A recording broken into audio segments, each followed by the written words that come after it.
Hello, I'm getting ready to go backpacking and camping overnight in Algonquin this weekend.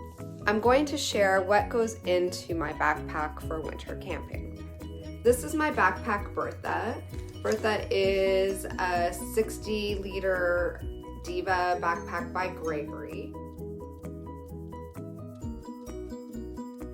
I left some things in Bertha from a month ago just to make things a little easier. And we'll see what's going on here. I like to personally start with the bottom of the bag, which is my sleeping stuff. I've already packed the bottom compartment. They always say put the heaviest stuff in the bottom of the pack, but I like to put my sleeping things in the bottom of the pack. That way it's just like very easy for me, and it all just kind of seems to fit in there really well.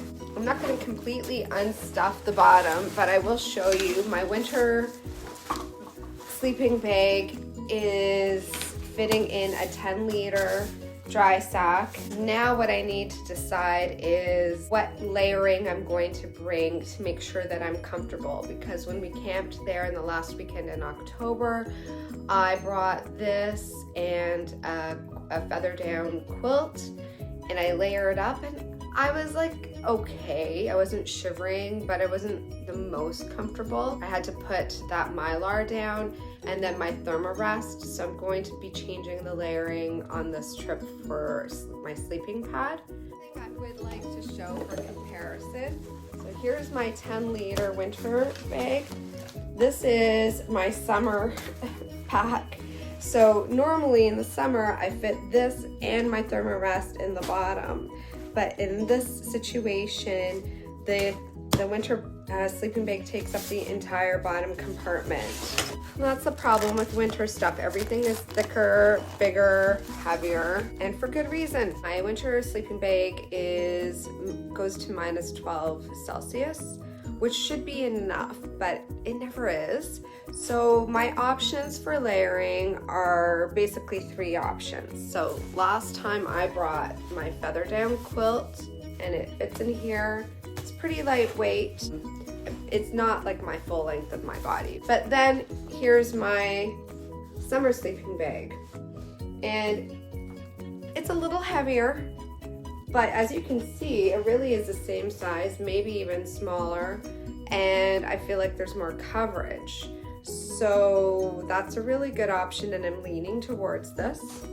Now, a few years ago, I also made, because I had all this extra polar fleece, this liner, and it's for my mummy bag. I think it even has, it even has like a little wrap around. I just did it roughly because no one's really going to examine it. But it has this little wrap around hood that you can put over your head, just like a mummy bag. But honestly, when you look at the size and the weight, I don't know if it's worth it. So this is what I'm going to figure out, and I'll let you know what I decide. So I decided on bringing the summer sleeping bag because the fleece actually didn't compact enough in comparison to the quilt and the summer bag, and I just want the extra warmth and security of the summer bag over this weekend. I'm going to bring my backpacking tent because it is the smallest and lightest. I'm just looking outside and it's snowing quite a bit. What I need to decide is, am I going to bring an additional tarp? The tarp is useful for snow cave-in. I don't know at all what our campsite's going to look like. And I may end up just leaving the tarp in the trunk and then discussing with the group once we get to Algonquin tomorrow morning. My sleeping bag is an MEC Spark 2. So it is a 2-person. I don't have a single person tent because I wanted the ability to share with others. I don't think it's that much heavier. I just like the extra room. That being said, when you're winter camping or cold weather camping, the bigger your space, especially when you're on your own, there's more cool air to circulate. So pros and cons to everything.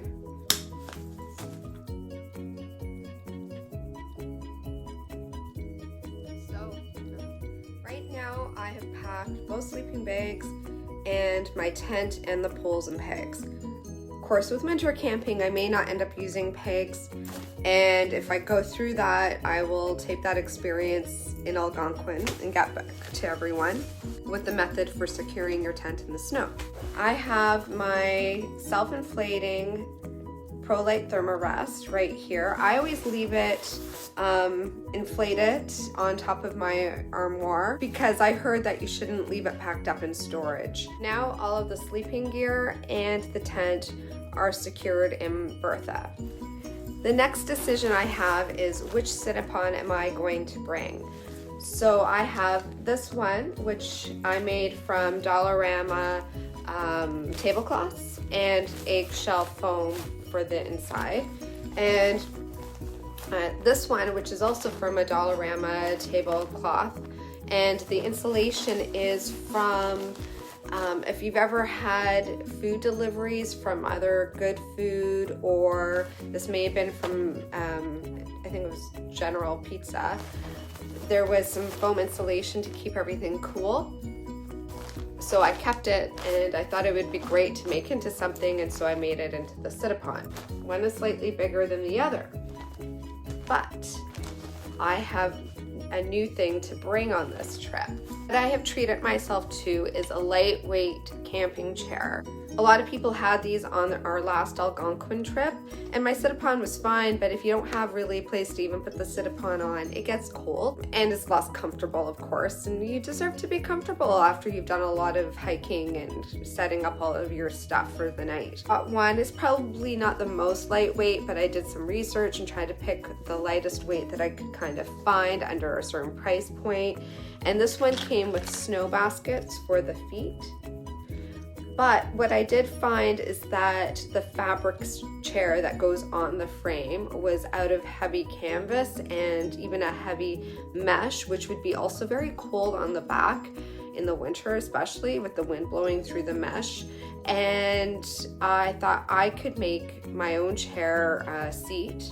So I did that. I have some video on how I made it, and that will be shown a little later. Anyways, without taking it out, here it is folded up, and then I had this pouch from something else, and then this other lightweight, just like gift bag basically, that I also put together with this just to make everything lighter, because the bag this came in was also out of the canvas.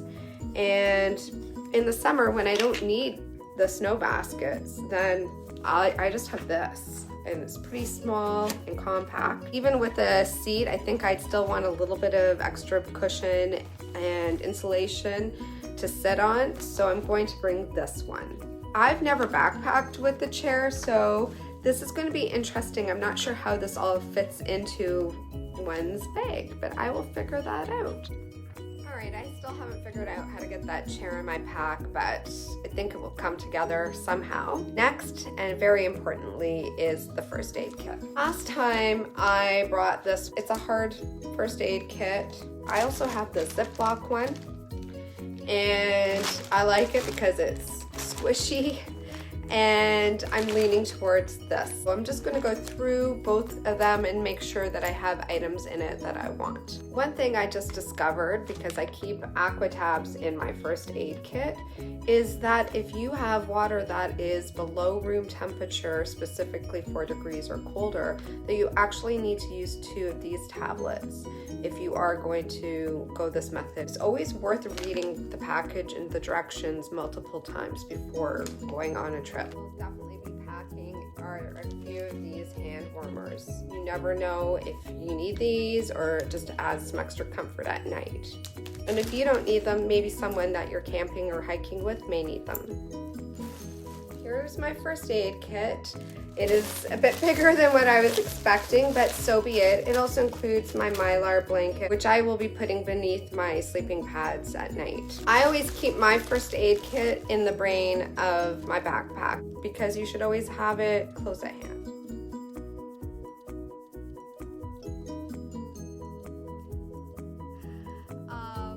I just thought I was taping and realized that I wasn't. So let me start again.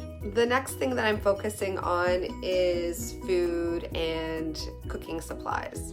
Because I'm going with a group, we have divvied up what we're all bringing for dinner, and they decided to do a hot pot for dinner. So I've never backpacked and done a hot pot before. This will be a new experience for me. We're all bringing different things to contribute for the hot pot, and my contribution is egg noodles. This is 1 kilogram.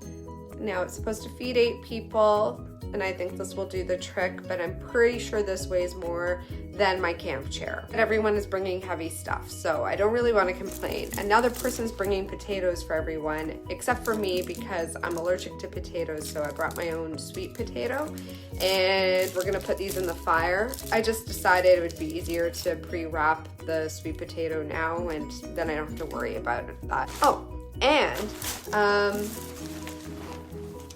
for the past few years, I've been using this bag or variations of this Dollarama bag for my food because it is pretty cheap and it does the trick. However, I do find when it gets cold, they can get a little stiff and brittle, and also they're a bit heavy. I mean, you know, it just depends on what you're doing, but with all the other additional weight, I treated myself on Cyber Monday, and I got myself a slightly larger, this is a 15-liter MEC dry sack, that this will be dedicated for my food for all of my trips going forward. And the other meals we are fully responsible for. So our lunch tomorrow, our snacks, anything extra that we want, and we are also responsible for our breakfast and our snacks the next day. The other things that go into my food sack are anything to do with the cooking and the dishes, because you want to keep everything together that's like that, including your toiletries. They should go in your food bag. I've got this plastic spoon knife and this fork. I also have an Opinel knife in the brain of Bertha. If I need a knife that's more substantial than this, then I've got that one available to me. I am curious to see how these hold up in the freezing conditions, but we'll give it a try. Worst case, you make some chopsticks out of some twigs nearby for your meals. Something else I treated myself to over the last few weeks was this very lightweight GCI mug. I had an aluminum mug already, but the handles didn't collapse, and it was actually a little heavier. Anyways, did I need it? Probably not, but it is also very pretty, the colors, so that also attracted me. Sometimes it's just about pretty things. When it's cold, water bladders don't always work very well. They can freeze up and then you don't have access to your water. There's a few tricks for that. I'm gonna bring my Nalgene, which is great because you can put hot and cold water in it. Last year, a group of us, we made our own insulator, covers for our Nalgene. What is great about this is that at night, you can fill this up with hot water and you can put it in your sleeping bag and keep it nice and warm for you to snuggle up with in the night. I'm excited and happy that we did make these. As well, we made food pouches, but mine got destroyed on the West Coast Trail. So what I found the last time we went to Algonquin is we made these covers for our pots. You can't use it when it's like boiling hot, of course. So here's the lid and here's the outer pot. So here's my GCI kit. You know, I probably don't need to bring this cover for this backpacking trip. Now that I think about it, I will leave this at home. But what I found I did last backpacking trip is that once I cooked my food, I could sit it in here, or if it was in a Ziploc bag, then I could put the Ziploc bag in here and put the cap on while everything rehydrated. And then that kept it warm. So this is multifunctional. What I'm packing for breakfast is pretty basic. I am going to pack 2 Quaker packs. I'm going to pack additional things to add to the oatmeal because this is just the original plain oatmeal. And that will be some brown sugar and some fruit and some nuts. I've got some walnuts that I will add to this. So that should be pretty tasty and really enough to get me going with the addition of the snacks. And of course, I can't forget my Starbucks coffee. For nighttime drinks and beverages, I'll probably honestly sip a lot of warm water, but I will also have these teas available. So I've got, they're both herbal. I don't want caffeine at night. So I've got an orange and cinnamon spice, which is pretty tasty, and a peppermint. Peppermint's also good to have around in case you or someone you're with has an upset stomach. I have just packed up my snacks for tomorrow and the next day. So I've got, this is for tomorrow. It has nuts, sesame snacks, a granola bar, plantain, and this bag has ginger and dried mango. And I'll add to one of these or its own separate bag tomorrow. I've got some turkey meat sticks, so just to add some protein. And I've got identical bags for Sunday. The last thing that I'll be mentioning about food is that I'll be packing a warm snack pre-dinner food item that I love, and that is cup of noodle soup with couscous. It's really filling, it's got some electrolytes in it, and it just is something warm and cozy to eat while you're cooling down from your hike and setting up and getting ready for dinner and the night. All in all, this is what my food and gear looks like, less the propane, for an overnight backpacking trip. Now, of course, this does include the noodles for everyone else as well. And I do have a big container of Costco 2-bite brownies. Someone else is kindly going to carry those for me because I can handle the extra weight or find room for it in my pack. The next thing I'm going to pack are the items I'm going to wear while sleeping. I will be wearing base layers while hiking, and then obviously clothes over that. When I go to bed, I want to put on fresh, dry items. When I change into the dry clothes, the other stuff that I wore will dry out and I can wear them again the next day. These worked really well for me for sleeping last month. And these are some hand knit wool socks that I made, and I layered them with these fleece socks that I got on sale at MEC in October. And that did really well for me. I'm pretty happy that this combination is going to keep my feet warm. Additionally to this, I picked up these booties from North Face. I have a pair of, I guess, low-rise slippers. And what I love about both of them is that they've got grip on their soles. So I can wear these around the campfire and feel pretty warm. That's what I hope. I'm going to test them out this weekend. And they do have a thick liner inside that is removable. You may have seen other hut booties around, but they don't tend to have the grip. And one thing I've noticed with those is if you're walking on snow or even like a grass or anything that kind of is a little slick, I've seen people slide because they don't have this grip. Keep my sleeping clothes in this orange dry sack and usually my pillow. I'm reconsidering bringing this even though it's so tiny and light. Because I've got that other pillow shaped sit-upon that I'm going to use for my chair, I think that's enough. I don't need to have that and this.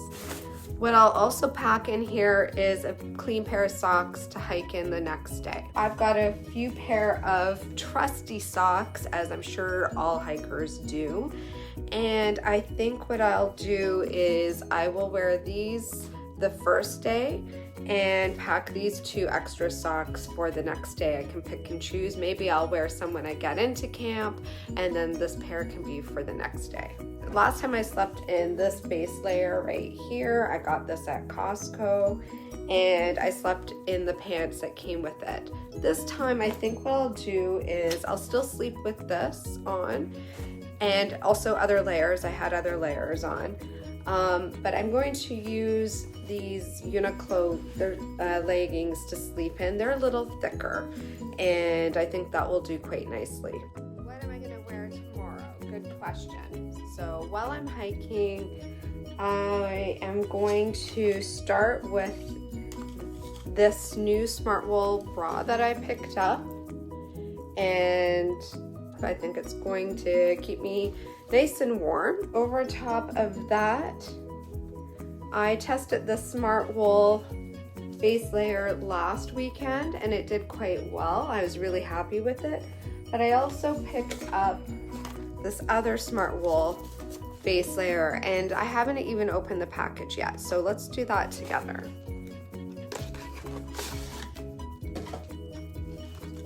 I went a little wild on the Smartwool site a few weeks ago. This is considered a thermal merino classic base layer.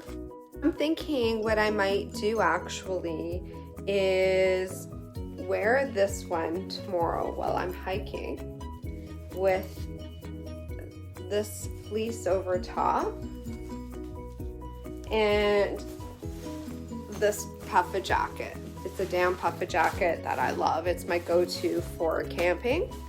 So that's what's gonna happen on top. I think that I will pack this other Smartwool, even though I've got the other base layer, and perhaps wear that over top. Or maybe when I get to camp, I'll want something dry. So I think this is really handy to have.